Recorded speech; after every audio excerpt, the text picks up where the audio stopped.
management. Donc ça, c'était s'agissant de moi, n'est-ce pas? Le thème d'aujourd'hui est très intéressant parce que je voudrais amener les, la communauté à comprendre les différents, au regard des analyses de mon expérience, les différentes étapes qui conduisent à l'aboutissement, c'est-à-dire une entreprise qui est, comment dirais-je, une entreprise qui est rentable. Parce que l'observation et les défis observés aujourd'hui dans la communauté africaine particulièrement, c'est que les gens transposent des idées et jumpent directement vers l'entreprise à proprement parler. Or, il y a des étapes qui permettent plus tard d'anticiper sur un futur logique. Donc, s'agissant d'une idée, c'est quoi une idée? Est-ce que quelqu'un peut avoir une définition de l'idée? Est-ce que quelqu'un peut connaître ce que c'est une idée? Une idée au sens propre, parce que c'est de là où part une entreprise. Que veut dire, c'est quoi une idée? Alors, je vais aider les gens à dire, une idée, c'est une manière personnelle de voir les choses. C'est en fait ça une idée, aussi simple que la définition est. C'est la manière simple et personnelle de voir quelque chose. Ça veut dire, si les autres font, par exemple, la cuisine avec les couteaux, comme ma première expérience aux États-Unis, les gros couteaux, d'autres viennent dire, si les petits couteaux pouvaient couper plus vite. Ça, c'est une idée, n'est-ce pas? Il y a des gens dans la communauté qui se disent, bon, je vais faire des services traiteurs, je vais faire les produits de beauté, je vais faire d'esthétique, les salons de coiffure. C'est une idée parce qu'au regard d'un constat, on se dit, si j'apporte ma touche personnelle, ça peut impacter sur un marché. Donc, c'est ça la définition sommaire d'une idée, n'est-ce pas? Et c'est la base de la création d'une entreprise, une idée. Tout part toujours d'une idée. Si une entreprise n'a pas d'idée, alors on est en train de naviguer à vue, comme dans une rivière ou dans une eau stable. L'ennemi vous voit à distance parce que vous ne savez pas où vous partez. Donc la base d'une entreprise, l'essence, le cœur d'une entreprise, c'est d'abord une idée. Tous ceux qui se prévalent aujourd'hui des entrepreneurs doivent avoir au moins une idée, n'est-ce pas? Une fois que nous avons défini l'idée, que nous savons que nous avons l'idée, je suppose que tous les entrepreneurs actuels ont les idées, alors nous passons à l'étape 2, c'est-à-dire un projet. La transition entre une idée et un projet. C'est quoi un projet? Un projet, en fait, c'est le but que l'on se propose d'atteindre. Une fois que nous avons l'idée, on passe à un projet. Alors, j'ai réfléchi, j'ai dit, moi, je vais vous prendre toujours à partir de ma propre expérience. Pourquoi j'ai créé Education for Community, qui est un non-profit? Précédemment, j'avais d'abord créé une organisation qui essaie d'intégrer tous les Africains, sans tenir compte des pays d'où les uns et les autres venaient. Mais ça n'avait pas marché à cause des déviations à la dernière minute. Mais plus tard, j'ai décidé de travailler sur l'idée Education for All. En fait, cette idée, c'était d'apporter une façon nouvelle, ou du moins de démystifier, n'est-ce pas, tous les principes déjà ancrés dans la communauté ou pour un nouvel immigrant. Lorsque quelqu'un arrive, on lui dit il ne peut pas faire ceci parce que peut-être il ne parle pas l'anglais. On lui dit il ne peut pas. Comme moi, on m'avait dit tu ne peux pas faire dans ma communauté, tu ne peux pas faire informatique parce que c'est réservé aux Asiatiques. Hmm? Donc, tout part d'une idée. Donc, mon idée, c'était de venir démanteler toutes ces mauvaises informations, n'est-ce pas, cette malinformation, afin d'apporter l'information vraie à son sens propre.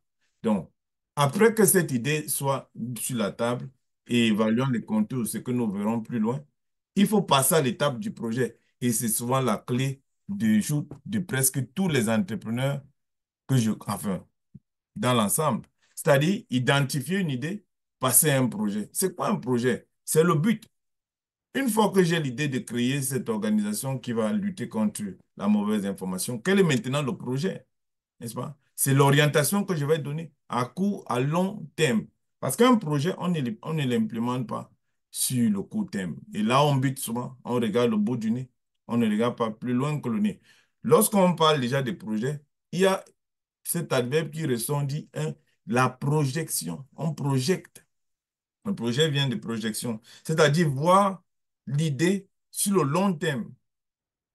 Dans la moyenne, c'est toujours 5 ans minimum pour commencer à voir un projet, connaître son aboutissement. Donc, il faut travailler, il faut rédiger, il faut analyser, se rassurer que nous avons véritablement identifié notre marché. Est-ce que mon idée est nouvelle? Est-ce que mon idée est innovatrice? Est-ce que mon idée va impacter?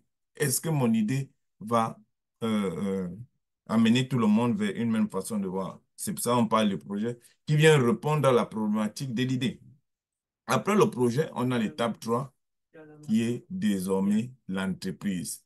Ça, c'est un peu 3 mots, mais qui peuvent vous prendre aux uns aux autres 2 ans pour quitter d'une idée à une entreprise et commencer l'activité. Parce qu'une fois qu'on a l'entreprise, il y a une définition qui intervient, c'est-à-dire action d'entreprendre quelque chose ou de commencer une action, n'est-ce pas? C'est ça la définition d'une entreprise. Alors, nous avons une idée, nous avons évalué l'idée et maintenant, nous devons actionner l'idée pour qu'elle devienne une proposition pour un client final. Le client final, c'est celui-là qui donne son argent pour acheter le service après analyse, n'est-ce pas? Donc, voilà les 3 grands éléments sur lesquels nous allons travailler ce soir. Une idée, un projet, une entreprise. Si nous sommes tous sur la même longueur d'onde avec les définitions aussi basiques que j'ai données, alors on peut passer aux étapes qui suivent. On commence par quoi? Une idée, un. Deux, un projet. Trois, une entreprise. Il faut bien noter ceci. Idée, un. Commençons par réfléchir. Qu'est-ce que nous avons vu comme problème? L'UDB a constaté qu'il y a trop d'organisations africaines qui passent peut-être le temps à parler d'immigration toute la journée. Et puis l'UDB constate que les entrepreneurs africains, ou bien il n'y a pas d'entrepreneurs africains. Donc, qu'est-ce que l'UDB doit faire? Amener les entrepreneurs, les Africains à s'orienter vers l'entrepreneuriat. Ça, c'est l'idée de l'UDB. Et aujourd'hui, le projet, c'était la foi entrepreneuriale. Et l'entreprise, c'est le déroulé final. Nous avons commencé le 10 et nous terminerons le 15 avec l'exposition. Les 3 étapes sont respectées. Transformer son idée en entreprise. Alors, c'est très important. J'ai pris l'attention. J'invite les uns et les autres de suivre cette partie avec beaucoup d'attention, éventuellement de prendre des notes parce que c'est de là où tout le scénario va se dérouler. Partie, transformer son idée en entreprise. OK. Premier élément, il faut se rassurer que cette idée correspond à un besoin. Il y a un problème. Si nous sommes tous en train de faire, je vois, bon, on va partir des exemples de la communauté. Par exemple, aujourd'hui, si je veux créer un restaurant, n'est-ce pas? Je veux créer un restaurant où je veux faire de la nourriture à la maison. C'est une idée. Mais est-ce que cette idée innove? Si par exemple, tout le monde prépare, je ne sais pas, le foutou, la tchéké, moi, je dis que je vais venir préparer la tchéké. Est-ce que j'ai innové? Ça, c'est la question. Parce que tout le monde prépare la ticket. Mais moi aussi, je viens, je vais créer mon entreprise en partant de l'idée de commercialiser la ticket. Est-ce que j'apporte une innovation à ce niveau? Il faut se poser cette première question. Alors, voilà les expressions ou les phrases à prendre en compte lorsque nous voulons vérifier la velléité ou la complexité d'une idée. Un, il faut avoir une idée de projet, c'est-à-dire c'est le grand pas, n'est-ce pas? Une idée de projet. C'est-à-dire, avant de se lancer dans l'aventure entrepreneuriale, il faut être en mesure de répondre à une question. Vais-je avoir les clients? Chers amis, une entreprise qui ne cherche pas les clients n'est pas une entreprise. C'est peut-être une non-for-profit organization. Si une entreprise ne cherche pas les clients, c'est qu'elle n'est pas une entreprise, on ne peut pas la définir. Parce que dans la définition de l'entreprise, on a dit satisfaire les clients. Si vous faites de l'entrepreneuriat et vous vous dites que les clients, ça ne vous dit presque rien, ça veut dire que vous faites autre chose. Peut-être vous faites de l'église, la mosquée, parce que même les mosquées, ils cherchent d'une manière ou d'une autre des clients. Donc, la première des choses, se poser la question, vais-je avoir les clients? Et on va y arriver. Deuxième question, éliminer les zones floues. C'est quoi les zones floues? Ce sont tous ces aspects de l'idée, les questions que nous nous posons en interne et les questions que nous posons à notre environnement. Un futur entrepreneur doit être en mesure de faire un point sur ses capacités personnelles. Est-ce que je sais communiquer? Est-ce que je suis quelqu'un? Bouba, par exemple, c'est quelqu'un que je dis, il est dans le monde entrepreneurial, il est dans le showbiz, il monte, il communique, il appelle les artistes, il monte. Est-ce que je suis capable de communiquer, n'est-ce pas? Et il faut être courageux, il faut savoir faire son autocritique, autocritiquer son idée, se poser les vraies questions. Est-ce que mon idée là répond à un problème? Quels sont les atouts que j'ai? Quels sont les atouts que mon idée a? Si nous tous nous faisons la nourriture, nous faisons la tchéké. Moi aussi, je viens, je vais faire le poisson, le poisson habillé là, je ne sais pas comment on l'appelle, ou la loco. Pourtant, dans la communauté, on peut voir plusieurs personnes qui font la loco. Qu'est-ce que j'apporte comme innovation? Ce n'est pas le problème de savoir cuisiner, mais c'est l'innovation que j'amène, n'est-ce pas, dans la propagande de mon idée. Quelles sont les compétences complémentaires, n'est-ce pas, aux miens que je devrais avoir, n'est-ce pas, que je devrais chercher? Quels sont les points de résistance du projet à la date? Qu'est-ce qui rend mon projet pertinent? Je vais chanter, mais qu'est-ce qui fait ma particularité? Arafat sautait, on voyait, il est venu avec ses dînes et toutes ces choses-là, il a apporté quelque chose de nouveau dans la musique. Troisième point, bien étudier la valeur de son projet. Bien étudier la valeur de son projet. Ça, c'est quelque chose d'important. Vous voyez, nous sommes toujours dans la phase préliminaire, la première étape au niveau de l'exploitation de l'idée. Bien étudier la valeur du projet. S'interroger sur la valeur du projet. L'entrepreneur doit se questionner continuellement. Est-ce que mon projet est intéressant, est bon? Est-ce qu'il répond à un problème? L'entrepreneur doit se questionner sur ce qui existe sur le marché. Si je fais dans la nourriture et que je constate qu'il y a plusieurs restaurants africains qui font dans la même nourriture, qu'est-ce que j'apporte de nouveau? Qu'est-ce que j'apporte de, de, de pertinent? Yann, est-ce qu'il y a un moment que quand tu parles, voilà, il y a les gens, n'est-ce pas? N'est-ce pas? Qu'est-ce que j'apporte comme tendance sur le marché? N'est-ce pas? Cela permettra de mesurer la viabilité de mon idée. Donc, ce sont des questions que nous devons nous poser avant de sortir le produit final qui est la communication. Donc, quatrième point, s'appuyer sur ces réseaux. Ah oui, aujourd'hui, c'est grâce à l'UDB et Safo Entrepreneur que certains entrepreneurs vont exposer samedi, n'est-ce pas? C'est grâce à l'UDB que certains entrepreneurs vont se connaître. Il y a une main levée. Alors, Bernard, Oui, oui, oui, en fait, c'est pour demander, il y a le message dans le chat là. Il paraît oui. qu'il y a un background derrière toi. Quelqu'un parle derrière toi et ça résonne bien, quoi. Oui, oui, je veux lui. Voilà. Yann, est-ce qu'il y a moyen que tu peux me mettre à côté, non, non? Tu peux te connecter. Yann, tu peux te connecter à ta machine à côté. Non? Tu peux me te connecter à ta machine à côté là, dans la salle d'à côté. Oui, tu vois un peu. Ouais. Donc, oh, toutes mes excuses.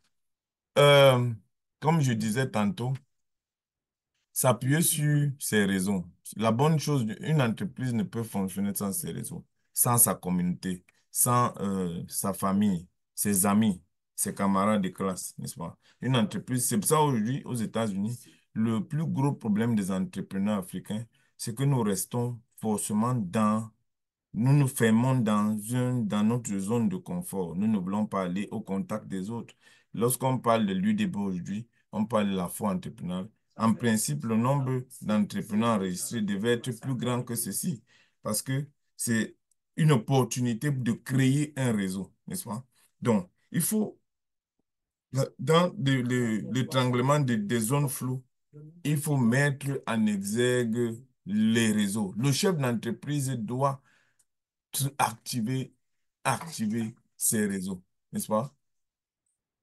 Et le cinquième point ici, qui est très, très, très intéressant aussi, ce n'est pas hésiter à vous faire accompagner. C'est pour ça qu'on parle des cabinets. Lorsque vous n'avez pas les capacités à identifier votre marché, à euh, mener des études, vous devez vous approcher ou vous rapprocher des personnes à compétence. Ça aussi, ce sont des atouts qu'un entrepreneur doit être capable d'identifier. Il doit être capable d'identifier, c'est ça on a parlé d'identifier ses forces et ses faiblesses.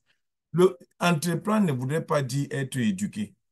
L'idée d'entreprendre, la notion d'entreprise vient d'une idée et tout le monde peut apporter, peut être porteur d'une idée. Maintenant, il ne faut pas confondre la notion, l'esprit d'entreprise au risque de... Hmm. Dis-le que tu on va le faire. Dès qu'il finit la vie. Hmm. Oui, oui, oui, oui. Donc, la notion d'entreprise, comme je disais tantôt, vient de... Ok, Madame Fatima, je peux vous rappeler dans 30 minutes. Ok, merci beaucoup. OK. Donc, comme je disais, la notion d'entreprise vient de ce transfert entre une idée et, et l'étranglement d'un projet. Donc, on n'a pas besoin d'être éduqué pour être entrepreneur, mais on a besoin de s'entourer à un certain niveau pour pouvoir faire décoller notre entreprise, n'est-ce pas? Et le sixième point, et c'est là où je voudrais interpeller certains acteurs ou certains porteurs de projets ou initiateurs ou entrepreneurs aujourd'hui. Si le constat est général, et par expérience aujourd'hui, en interagissant avec les membres de la communauté, le constat est très clair. Nombreux ont même réussi à créer des entreprises, n'est-ce pas? Mais à la fin, il y a des éléments qui n'ont pas cerné et nous allons en parler. Le choix de la forme juridique déterminera la durée de l'entreprise. Une entreprise ou un entrepreneur qui a choisi la mauvaise forme juridique ou une forme juridique qui ne s'adapte pas à son écosystème, n'est-ce pas? Et voué à l'échec, ou à la perte, ou à la ruine, ou au problème, n'est-ce pas? Le choix du statut juridique est primordial, tant au niveau du déploiement de votre idée d'entreprise, mais également aussi au niveau de votre responsabilité fiscale, n'est-ce pas? Et de votre engagement étatique. Et nous allons y en parler dans le point qui va suivre. Là, on parlait de la transformation d'une idée à une entreprise. J'ose espérer que les 6 points élucidés, à la fin, les gens poseront plus de questions pour savoir et éventuellement nous en reviendrons, n'est-ce pas?